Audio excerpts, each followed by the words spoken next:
Fear me, if you dare. I'm finally talking about Puss in Boots: The Last Wish.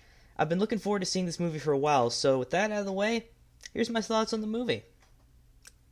For starters, the story was really good. After running out of lives, Puss and his new friend Perito reunite with Kitty Softpaws to find the Wishing Star, which Puss believes can restore his lost lives, all while being chased by others who seek the star for themselves.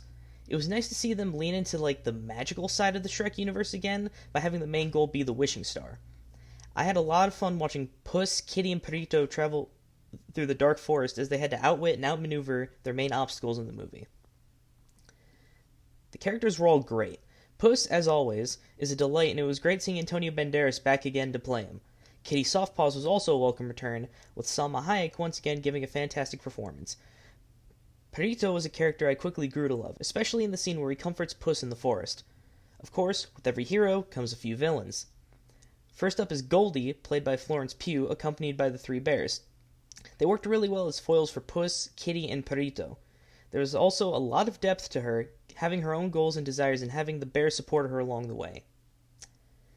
Next character who I want to talk about is the Wolf, aka Death. My god, was he easily one of the best characters in this movie.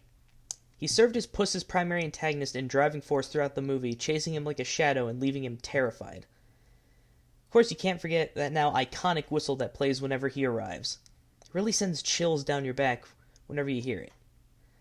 Of course, I can't forget about the best animated villain of the year, Big Jack Horner.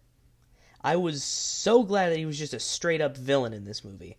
It was really refreshing to have an overarching villain in this movie who wasn't like a twist villain, Disney, or was written as sympathetic. He was just a bad dude with an evil plan, and I liked the simplicity of it.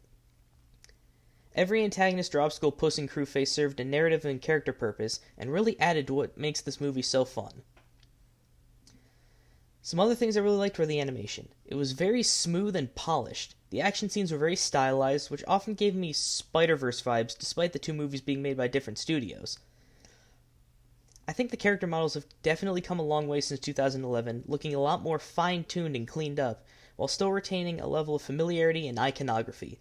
The score is also really great, especially with the tracks they use during the action scenes, as well as that very awesome song that Puss sings early on.